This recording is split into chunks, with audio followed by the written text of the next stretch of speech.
Okay, let's get into this. We are talking about a figure today who sits at, the absolute dead center of comedic genius and cultural lightning rod. That's the perfect way to put it, a lightning rod. Depending on who you ask or, what part of the internet you're on, he's either the last truth teller standing, Right. Defending free speech with a microphone. or he's this out-of-touch iconoclast who seems, I don't know, almost determined to alienate the very people who put him on top. It's the ultimate Rorschach test for modern culture, isn't it?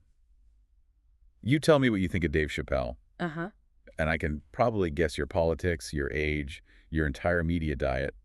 It's that divisive. It is painfully true. And honestly, today, January 18th, 2026, it just feels like the right moment to have this conversation. Well, it's timely. He just hosted Saturday Night Live again.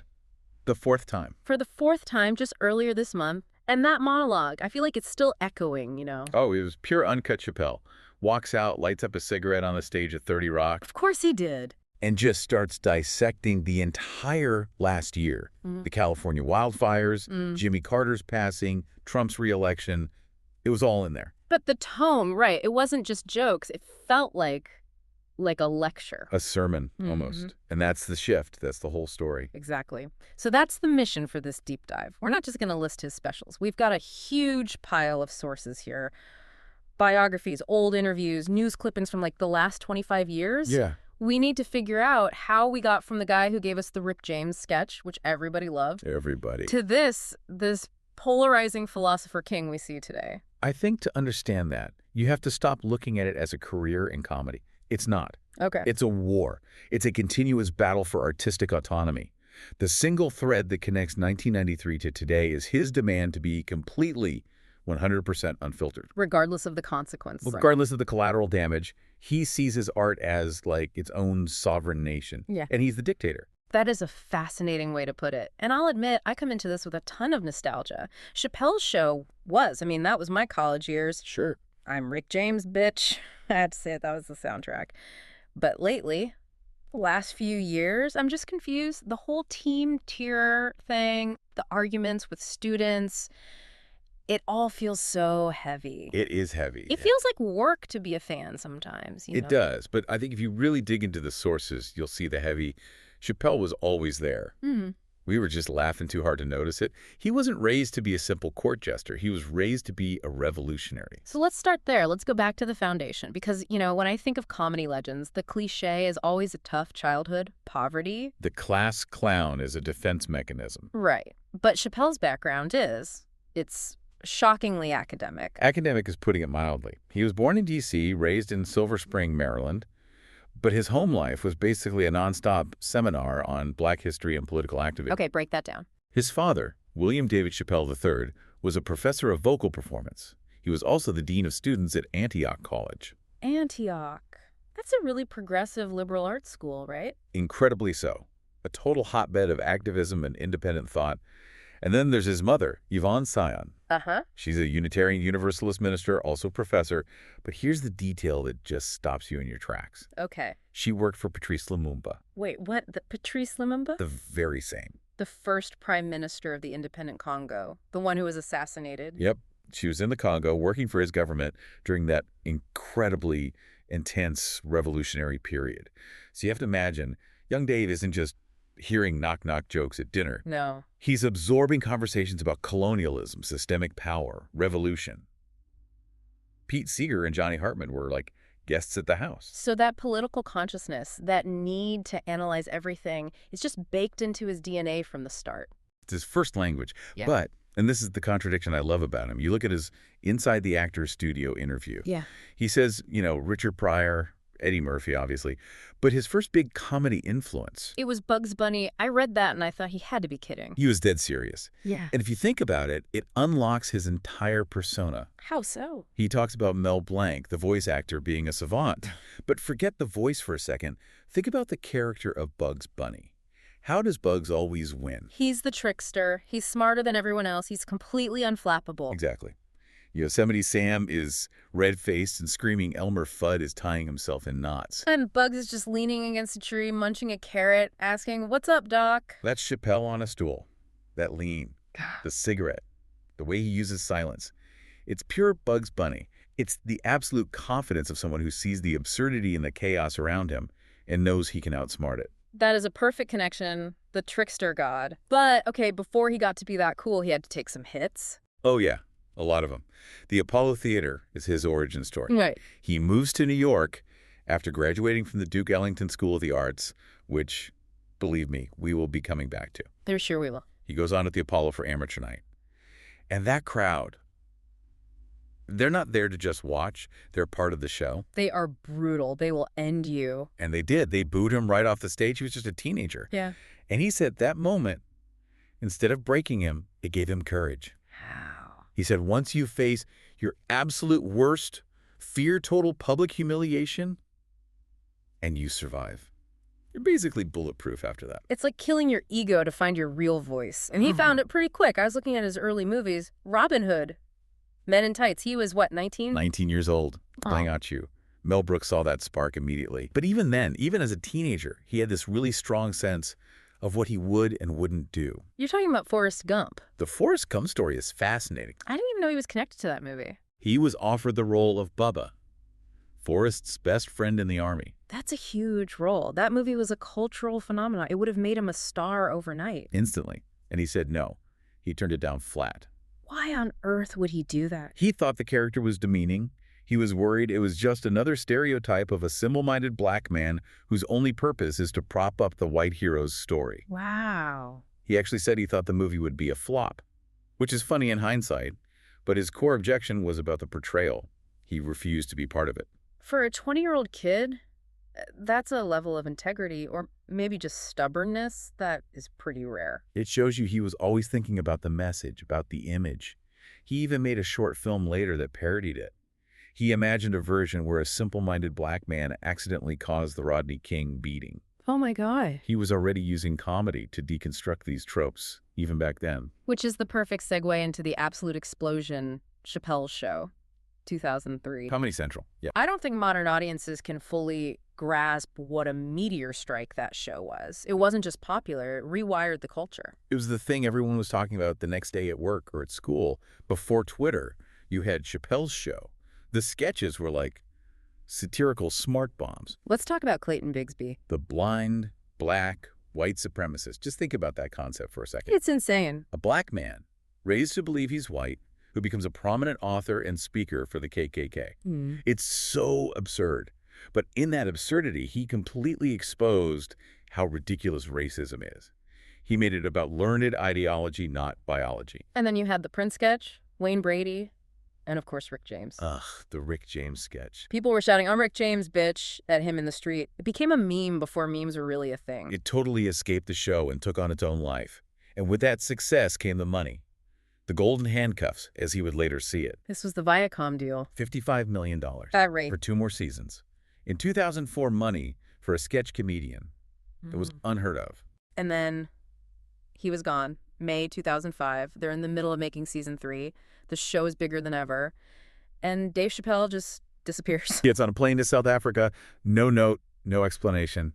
Just vanishes. And the media at the time, they went wild. The narrative was just brutal. He was vicious. He's on crack. He's had a complete psychotic break. They were painting him as this tragic, crazy figure. I remember that. It was just, well, another celebrity flew too close to the sun. But the real story, the one he told later, it was so much more complex. It was a crisis of conscience.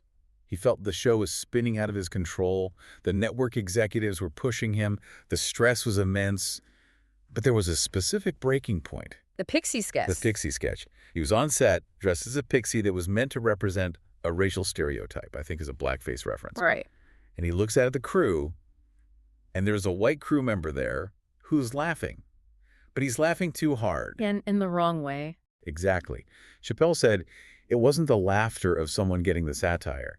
It's the laughter of someone who is just enjoying this stereotype. Look at the funny black man doing the minstrel thing. But in that moment, he realized his critique of racism was being consumed as racism. The satire wasn't landing for everyone. For some of the audience, he was just reinforcing the very thing he was trying to tear down. That is a terrifying realization for an artist. To see your work get twisted like that. And you combine that with the fact that he'd never really processed his father's death from years before.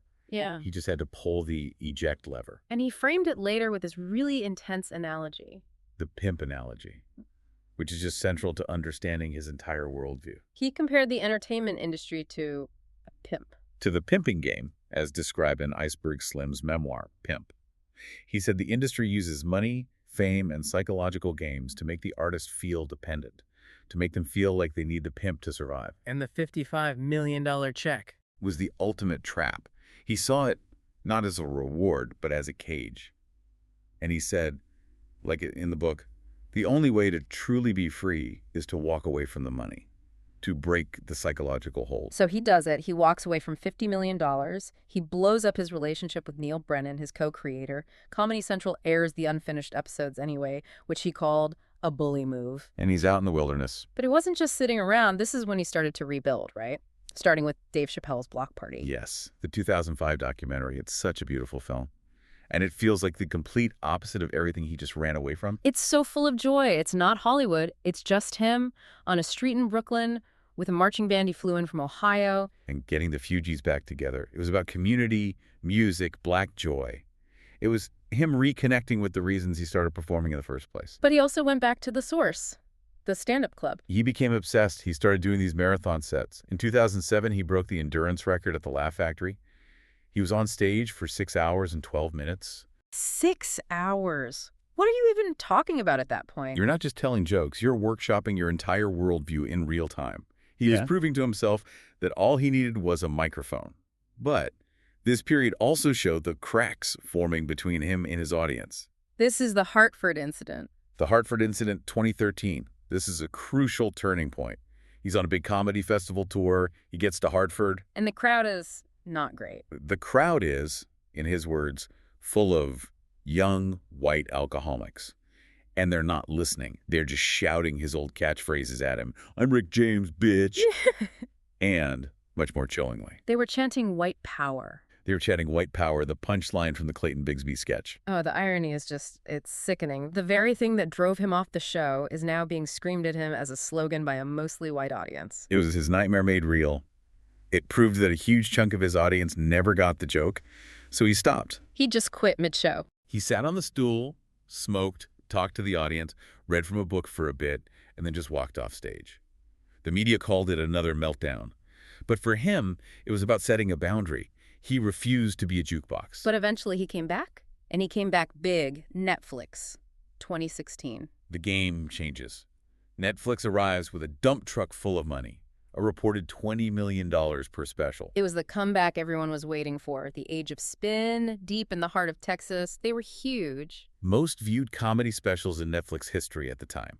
He starts winning Grammys, and then in 2019 he gets the big one, the Mark Twain Prize for American Humor. The absolute highest honor in American comedy. It really felt like he'd completed the journey. He survived walking away. He came back on his own terms, and now he was being crowned the king. But look at that timing. He receives the award for being a fearless, essential American voice, right as he's about to set fire to his relationship with the cultural left. This is where we get into the major controversy. This is the Sticks and Stones era. The pivot to polarization. That 2019 special, the tone is just different. It's more combative. He wasn't just observing things anymore. He was on the attack. He went after the #MeToo movement. He defended Michael Jackson. He started talking about cancel culture constantly. It became an obsession. And the reaction was so split. I remember looking at Rotten Tomatoes for that special. The critics gave it a 0%. The zero. But the audience score was 99%. And that gap is the story. It showed a massive disconnect between the cultural critics and the general public. But that was just the warm-up act. The real firestorm was over his jokes about the transgender community. Which all came to a head in the closer in 2021. And we should be very specific here about what he actually said. We have to be. In the special, he very deliberately labels himself Team TERF. TERF being trans-exclusionary radical feminist. He was aligning himself with people like J.K. Rowling. Correct. And then he made a few key comparisons that caused immense hurt and anger. He compared being transgender to wearing blackface. His argument, essentially, was that he felt white gay people were making faster progress than black people, and that seeing a white person transition was like a black person seeing a white person in blackface. He also made jokes about trans bodies. Yeah, comparing trans women's genitalia to plant-based meat. It was deliberately provocative. But his whole defense, which he builds throughout the special, centers on his friendship with a trans comedian named Daphne Dorman. Daphne Dorman, who had opened for him and who had defended him online. She tragically died by suicide before the special was released. And Chappelle used her story as a shield. His logic was, how can I be transphobic? My trans friend thought my jokes were funny. Yeah, and for many people that felt really manipulative. Like he was using the memory of his deceased friend to deflect very valid criticism. The fallout was immediate, and it was huge. A walkout at Netflix. Employees demanding the special be taken down. The CEO, Ted Sarandos, had to come out and defend it, saying it didn't cross the line into hate speech. And then it got even more personal. It went back to his old high school, the Duke Ellington School of the Arts. They were planning to name a theater after him, but the students protested. They organized. And he actually went to the school to talk to them. And they confronted him directly. Oh, yeah. There were reports of a student telling him to his face, "Your comedy kills." It was a raw, unfiltered debate. So what happened with the theater? He ultimately declined the honor. He said he didn't want his name to be a source of pain for the students. But then he made this very characteristic move. He suggested they call it the Theater for Artistic Freedom and Expression instead. That's such a Chappelle move. It's a compromise, but it's also him reframing the entire debate to be about his core principle. He gets the last word. He always gets the last word. In his mind, he isn't fighting the trans community. He's fighting the idea of censorship. He believes that for speech to be truly free, you have to protect the most offensive speech of all. But that's the central criticism, isn't it? The idea of punching up versus punching down. In the old days, he was punching up at presidents and the police. Now his critics would say he's a multimillionaire punching down at a marginalized community. That is the core of the critique. And Chappelle's worldview seems to reject that framing entirely.